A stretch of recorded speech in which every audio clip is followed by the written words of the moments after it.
Hi guys, my name is Theodore, and today we're going to be reviewing Force of the Vampire. Hold on, let me just get this.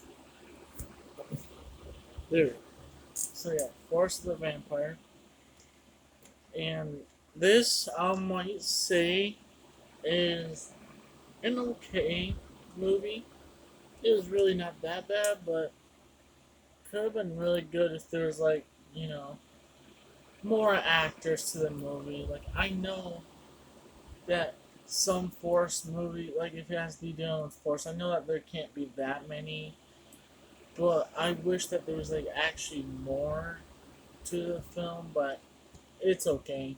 Like I would probably rate this movie like a six or like 6.5, like 6.5 out of 10, because it was not really a bad horror movie. It was really good, and it says the Force does not forget.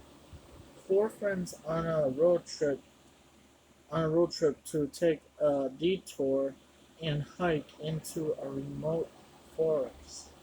Finding a strange local landmark named An- Anchin, Anchin Rock, they soon discovered that the forest is under the control of a vampire and his underlings, and now they must fight for escape while finding the source of the vampire's mysterious powers before they are all placed under his spell.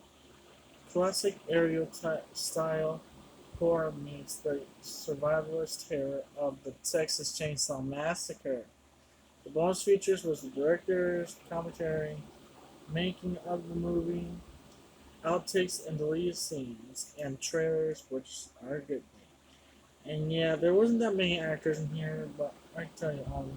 So it has Destiny Baldwin, and I'm having a feeling because his name or her is Destiny Baldwin, that gets my attention of those other actors that has something Baldwin, because I'm a fan of those guys as well, and they've been on the Uncorked Entertainment for so much.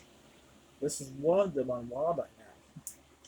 Paul Camp, and I think I've heard of Paul Camp, but I can't remember. Jody Luca, Kilton Moore, Ian Paula, and Gary Kent. See, that's not that many people, but they should add more later. This movie was made until 2016 and was released until 2017, I believe.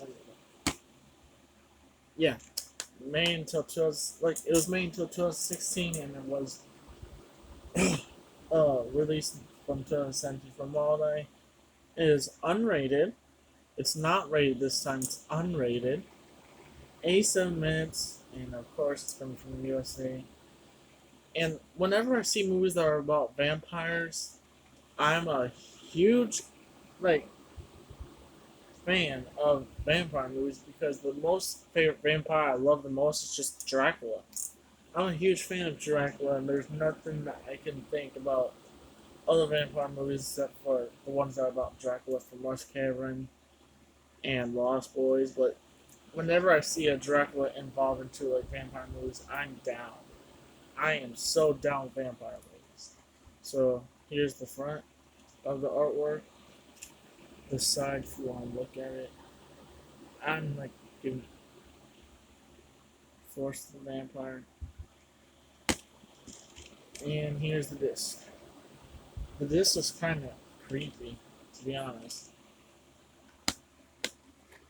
I believe this could probably have a sequel, but I don't know. Or like you could probably have another movie that's about Force of the something, because we have Force of the Vampire. It's like I could probably think about Creature from the Forest. That's like the only thing I can think of, but there's like a lot of creatures that can be in the forest. We could probably have it called Force of the Werewolf. I don't know. Force of the Blood Moon. That could probably be a good one, but I don't know. Force of the Clownado. That's the only thing that's funny that could probably be. Like, if they do make a Force of the Clownado, What could you go wrong with that? I'm having a feeling that Hobbs might be interested of that if Wildeye really makes Force of the Tornado. Like, okay, but that's it for now. I'll see you next week for another Wildeye review. Peace.